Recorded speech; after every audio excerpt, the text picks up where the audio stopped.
I paid $12,000 for my granddaughter's first birthday.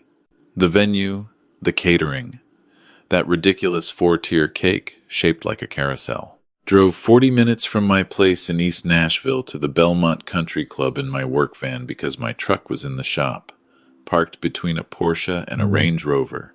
Walked in wearing the blue blazer my wife Helen picked out for me 6 years before she died. 150 guests inside. Crystal chandeliers, string quartet, ice sculptures for a 1-year-old who wouldn't remember any of it. My daughter-in-law met me at the entrance, blocked me like a bouncer at a nightclub. "Walter, this isn't going to work. You need to leave." I stood there, 66 years old. Just got told I wasn't welcome at my own granddaughter's birthday party, the one I wrote the check for. That's when I decided something. If my son and his wife only saw me as an open wallet, then that wallet was closing. Permanently. 30 minutes later, sitting in my van in that parking lot, I made one phone call. One. What happened after that destroyed their perfect afternoon and changed everything. I appreciate you being here, listening to an old electrician ramble. Before I go further, do me a favor. Drop a comment. Have you ever been made to feel like you weren't good enough for your own family? I need to know I'm not the only one, because what I did next, some people would call it cruel. I call it necessary. My name is Walter Preston, 66 years old. Spent the last 38 years building Preston Electric from a one-man operation, working out of a used van into the largest residential electrical contractor in Middle Tennessee. 14 trucks, 42 employees. We wired half the new homes in Davidson County over the past 2 decades. I'm not wealthy, but I've done all right. All right, enough to put my son Brandon through Vanderbilt undergrad and then his MBA at Owen. All right, enough to hand him a check for $80,000 as a down payment on a house in Belmead when he married Victoria Ashford 3 years ago. All right, enough to cover the lease on her Mercedes.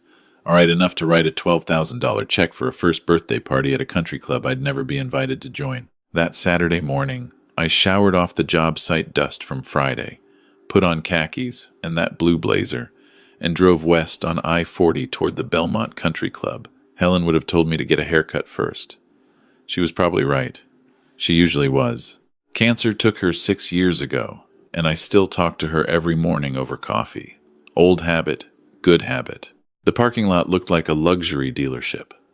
I found a spot near the back fence, away from anything I might scratch. The main hall had floor-to-ceiling windows overlooking a golf course. Inside, 150 people dressed like they were attending a gallery opening. White tablecloths, orchid centerpieces, waiters in black vests carrying silver trays. A string quartet played something classical near the fireplace. For a baby's birthday, I didn't recognize anybody. These weren't family. These were Victoria's people. Her parents' country club friends, Brandon's firm associates, the kind of crowd that asks what you do for a living before they decide whether to shake your hand. I spotted Brandon near the bar, tall, clean-shaven, wearing a suit that probably cost more than my first van. He looked like he belonged here. And maybe he did now. But there was a time when that kid sat on the floor of my shop splicing practice wires and telling everybody his dad was the best electrician in Tennessee. Victoria saw me before he did. She crossed the room fast, heels barely touching the hardwood, champagne glass in one hand, the other one up like a stop sign. "Walter." Her voice was low, controlled. Smile still on, but the kind that doesn't reach the eyes. "What are you doing here?" "It's Lily's birthday. I'm her grandfather." "I know, but we discussed this." She glanced over her shoulder at a cluster of women in designer dresses. "My mother's friends are here, the Harringtons. Brandon's managing partner. This is a networking event as much as a party. You'd be uncomfortable." Uncomfortable. That word. Like I was the problem. "I paid for all of this, Victoria. Every cent. And we appreciate that. We really do." She touched my arm the way you touch someone you're about to dismiss. "But honestly, Walter, the work van in the parking lot, the blazer," she paused, searching for a diplomatic way to say it. "You don't blend in here. It would be awkward. For everyone." Through the glass doors behind her, I could see Lily in some woman's arms. My granddaughter, wearing a white dress with a little gold crown. 1-year-old today, surrounded by strangers. "Where's Brandon?" "He agrees with me. It's better this way. We'll send photos. FaceTime you later tonight. I looked for my son, found him at the bar, watching this happen. He saw me looking, and he turned away, picked up his drink, laughed at something somebody said. That's what broke it. Not Victoria. She was always like this. But Brandon, my boy, turning his back. The whispers had started. 150 people pretending not to watch a man in a blue blazer being escorted out of his granddaughter's party. Victoria leaned in. Please, Walter, don't make a scene. Just go home. We'll call you tomorrow. I could have argued, could have walked past her and picked up my granddaughter and dared anyone to stop me. But Helen raised me better than that. You don't make a scene at a child's party. You don't embarrass your family even when they're embarrassing you. So I nodded, walked back through the lobby, past the coat check, past the valet stand where a kid in a vest looked at my work van like it was a prank. I got in, started the engine, sat there for a minute looking at that building. $12,000, $80,000 for their house, $740 a month for her car, 4 years of tuition, and I wasn't good enough to stand in the same room. Somewhere between the parking lot and the highway on-ramp, something shifted. Not anger, something colder. Clarity. If I was just a checkbook to them, fine. But this checkbook just ran out of ink. I called Dale Hutchins, my accountant for 25 years. He picked up on the third ring. Hector, how's the party? Dale, I need you to stop a payment. The check to Belmont Country Club, $9,200. That's the final installment for the catering and bar. Silence. Then, Walter, that check is probably being processed right now. If I pull it, they'll shut down the food and drinks mid-party. 150 people standing there with nothing. That's correct. Long pause. You sure about this? I've never been more sure of anything. All right, give me 10 minutes. Anything else? The credit card Victoria uses. The one linked to my account. Cancel it. Walter, that's her only card. I know. Another pause. He didn't argue. He knew me well enough. I'll make the calls. I hung up, pulled onto I-40 East heading home. Didn't turn on the radio. Just the road, the engine, and something that felt almost like peace. I imagine it happened around 2:30. The party in full swing, guests mingling, waiters about to serve the main course. The club manager, a man named Fitzgerald, pulling Brandon aside with an apologetic look. Mr. Preston, we have an issue with the final payment. The check has been canceled. Brandon probably laughed. That's a mistake. My father handles it. Call him. We did. No answer. Without payment, we can't continue food or beverage service. I picture Brandon reaching for his wallet, running a card. Declined. Another card. Declined. Because here's the thing about my son and his wife. They don't actually have money. They have my money. Their mortgage was covered by my down payment. Their lifestyle was funded by credit I co-signed. Take me out of the equation, and they're two people in expensive clothes with an empty bank account. By 3, the waiters would have stopped serving, the bartender closing up, guests checking their watches, whispering to each other, the Harringtons leaving early, Brandon's managing partner making a polite excuse. I was home by then, made myself a turkey sandwich, ate it at the kitchen table looking at Helen's photo on the wall. She was holding Brandon as a baby. She would have been furious with him today. The phone started ringing around 3:30. I let it go. Ate my sandwich. Read the paper. The phone kept buzzing. I turned it over. At 9 o'clock, I brushed my teeth and went to bed. Slept 7 straight hours. Best sleep I'd had in months. I turned my phone on Sunday morning at 6. 18 missed calls. 14 voicemails. I poured coffee, made eggs, and hit play. Brandon's voice, frantic. Dad, what the hell did you do? The club shut everything down. Victoria's parents were there. Her mother is livid. Call me back. Victoria. Icy calm. Walter, this is unacceptable. You've humiliated us in front of everyone who matters. My attorney will be in touch. Brandon again, later, getting louder. You vindictive old man. Do you realize what you've cost me? Patterson was there. My managing partner. He watched me beg the club manager for 30 more minutes. Beg, Dad. Victoria. Midnight. Crying now. The tone shift from anger to desperation. My card doesn't work. I tried to get gas. It was declined in front of people. How could you do this? I listened to every message. Didn't skip a second. Finished my eggs by message 10. Second coffee by message 14. The last one was Brandon at 1 in the morning. Just breathing. Then Dad, please. Before the line went dead, I deleted all 18. Every one.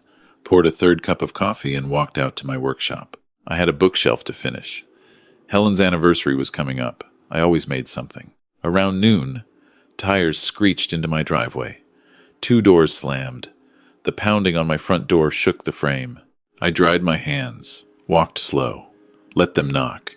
When I opened it, they looked like they hadn't slept.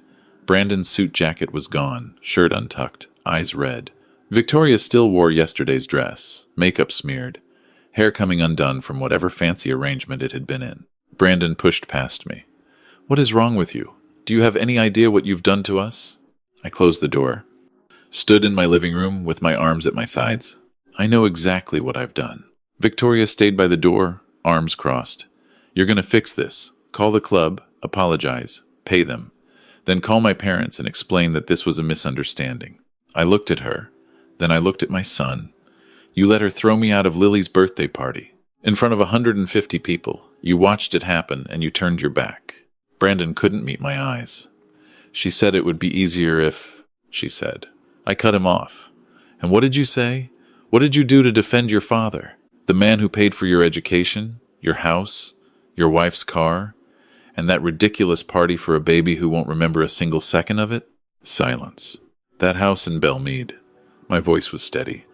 The one I put 80,000 down on, still in my name. I never transferred the deed. You'll receive a formal notice this week. You have 30 days to start paying $2,300 a month rent, or you're out. Brandon's face went white. Victoria's Mercedes, $740 a month from my account. Cancelled as of yesterday. The dealership will want it back within the week. You can't. Victoria's voice was shaking. I can. I did. And one more thing. The line of credit I co-signed for Brandon's investment fund. I'm withdrawing my guarantee. Your bank will be calling Monday. Brandon sat down on my couch like his legs quit. Dad, that fund is everything. I have investors counting on me. If the credit line collapses, then I guess your investors will find out what I found out yesterday. That you've got nothing of your own. Victoria stepped forward. We'll sue you. Age-related cognitive decline. My father knows judges. We'll have you declared incompetent and take control of everything. I'd been expecting that. I walked to Helen's old desk, picked up a manila envelope, and handed it to Brandon. Open it. He did. His hands were shaking. Inside was a letter from Dr. Ann Whitfield, a geriatric psychiatrist at Vanderbilt. I'd seen her Friday morning. Full cognitive evaluation, memory tests, reasoning assessments, emotional stability screening. She'd signed a notarized document certifying me as fully competent and of sound mind. Dated the day before the party. I got that on purpose, I said, because I know how people like you operate. You can't win on facts, so you attack the person. But this document says I'm sharper than most 50-year-olds, she evaluates. So go ahead. Call your father's judge friends. See how far you get. Victoria read the letter. Her face changed. The confidence cracked. Brandon looked up at me. Dad, please. We can work this out. You had a chance to work it out yesterday. You chose to turn your back. I opened the front door. Get out. Both of you. They left. Victoria first, heels clicking fast down my porch steps. Brandon lingered in the doorway. Looked like he wanted to say something. Go home, Brandon, while you still have one. He left. I watched them pull away. Then I called my buddy Ray, who'd been a cop for 30 years. Told him about Victoria's threat. He said, keep that doctor's letter on you at all times, and install a camera on your front porch. People get desperate. They do desperate things. I bought a Ring doorbell that afternoon. Monday came hard. Brandon's credit line was pulled by noon. His 2 investors called by 2, wanting answers. The Mercedes dealership sent a tow truck to Belmead at 3. Victoria watched from the window as they hooked up her car. Brandon called me 7 times that day. I didn't answer. Tuesday, Victoria's father called. Richard Ashford. Old money, old attitude. He spoke to me like I was a contractor who'd overcharged him. Mister. Preston, you're being unreasonable. My daughter and your son have a certain standard of living to maintain. You're disrupting that. Your daughter told me I wasn't good enough to attend my own granddaughter's birthday. Your daughter used my money to build a life and then told me I didn't fit in it. So with all due respect, Richard, your daughter's standard of living was never hers. It was mine, and I'm taking it back. He hung up on me. I smiled for the first time in 3 days. Wednesday morning, 5 a.m. Someone rang my doorbell. I checked the camera from bed. A man in a suit, carrying a briefcase. Behind him, a woman I didn't recognize. I went to the door but didn't open it. Mr. Preston, I'm Dr. Charles Webb. I specialize in geriatric competency evaluations. Your family has asked me to conduct an assessment. At 5 in the morning? I said through the door. On my porch without an appointment? That's not an evaluation. That's intimidation. Sir, if you'd just let us in for 30 minutes. I have a notarized competency certificate from Dr. Ann Whitfield at Vanderbilt dated 4 days ago. I'm recording this conversation on my doorbell camera. If you don't leave my property in 60 seconds, I'm calling the police and filing a harassment complaint. They left. I forwarded the video to my lawyer, Bill Kessler. He filed a complaint by noon. Webb, it turned out, had a history of rubber stamping incompetency rulings for estate disputes. 3 prior complaints with the state board. Bill said the judge would have a field day with that. Thursday, something changed. Brandon showed up alone. No Victoria, no lawyer, no ambush. Just my son standing on my porch at 7, 0 inches the evening, looking 10 years older than he had a week ago. I opened the door. Can I come in?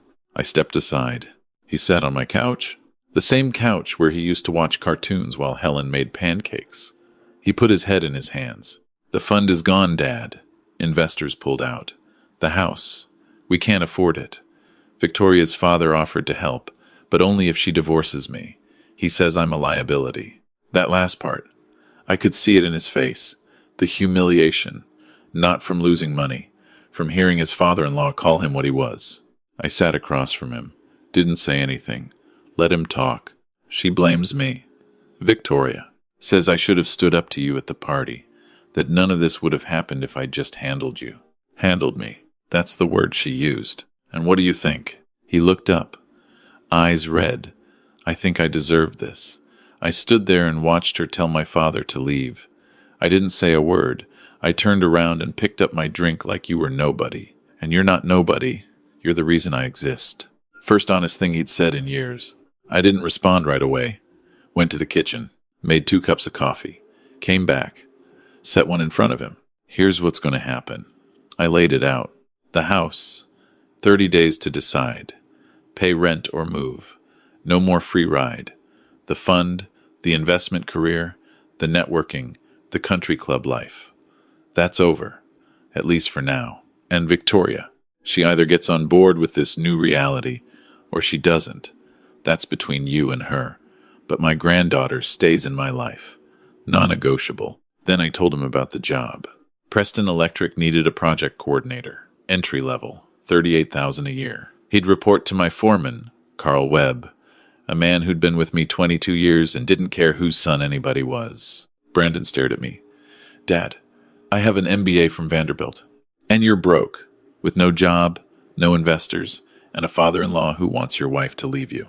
So, you can take the MBA and sleep in your car with it, or you can show up Monday morning at 6 a.m., wearing boots and ready to learn something real. He left without answering. Monday morning.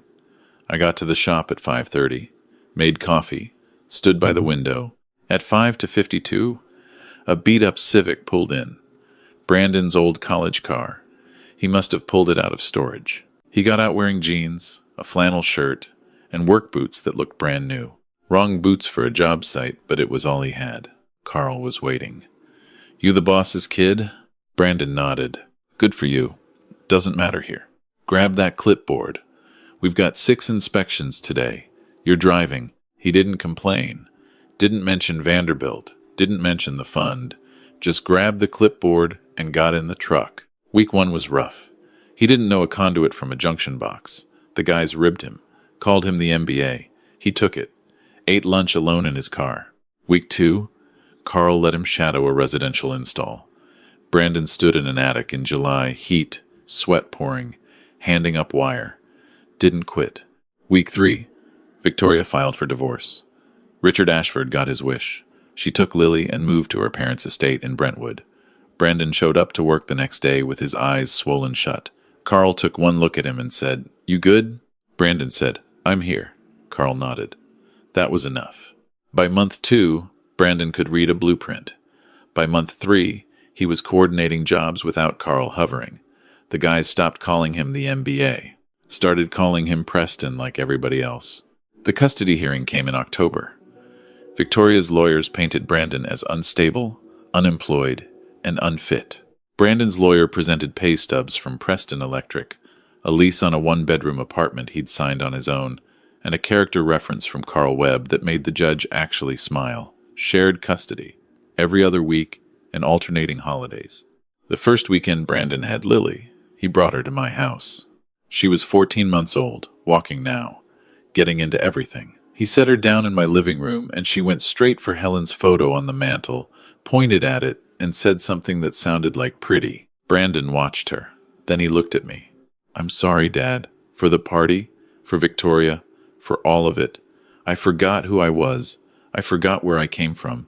You built everything I had, and I treated you like you were less than nothing. Mom would be ashamed of me. She would have been. I wasn't going to lie to him. But she'd also be proud of you right now. You're showing up. That counts." He nodded, wiped his face. "Thanksgiving. We kept it simple. My kitchen table.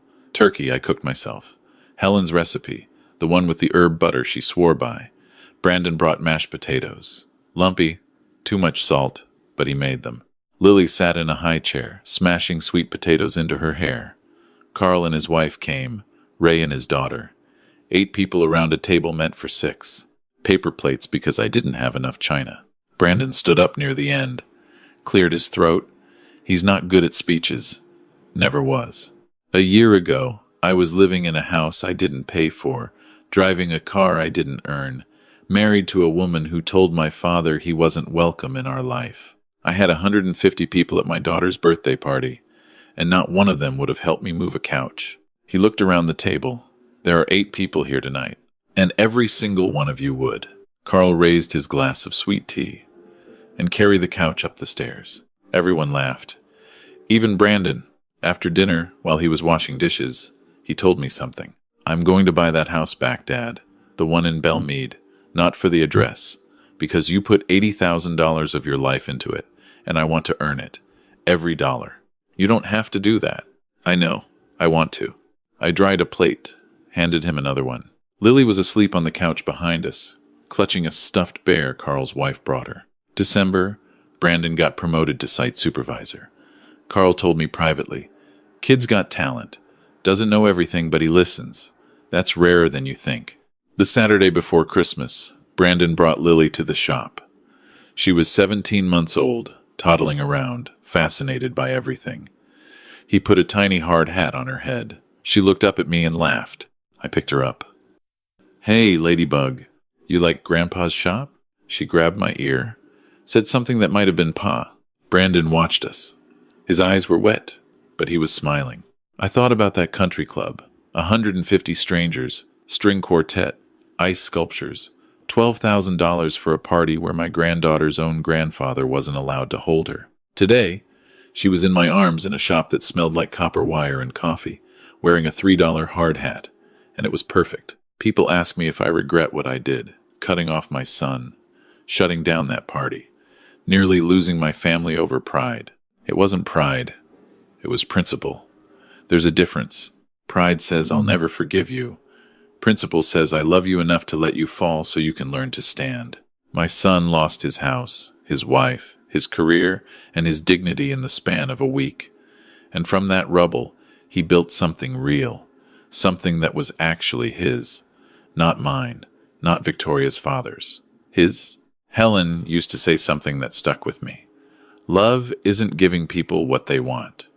It's giving them what they need, even when they hate you for it. Brandon hated me for about 3 weeks. Then he understood. Some lessons cost everything before they're worth anything. If you're out there right now, and someone in your family treats you like an ATM with a heartbeat, like you exist only when they need a deposit. Listen to me. You have the right to shut down. You have the right to say enough. Not out of cruelty, out of love. But here's the part most people miss. You also have to leave the door open, just a crack. Because the person who walks through it, humbled and honest and ready to work, that person is worth everything you went through. A year ago, 150 people watched my daughter-in-law tell me I didn't belong. Last Saturday, 8 people sat around my kitchen table eating overcooked turkey off paper plates. My son washed the dishes. My granddaughter fell asleep on my chest. That's not a downgrade. That's an upgrade. The most expensive one I've ever made. And I'd pay it again tomorrow. Here's my question for you. Have you ever had to cut someone off to save them, or to save yourself? How did it turn out? Drop it in the comments.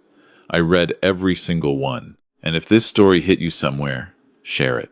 Subscribe to the channel. More stories coming. Real ones. The kind that don't come wrapped in fancy paper but leave a mark that lasts. Thanks for listening.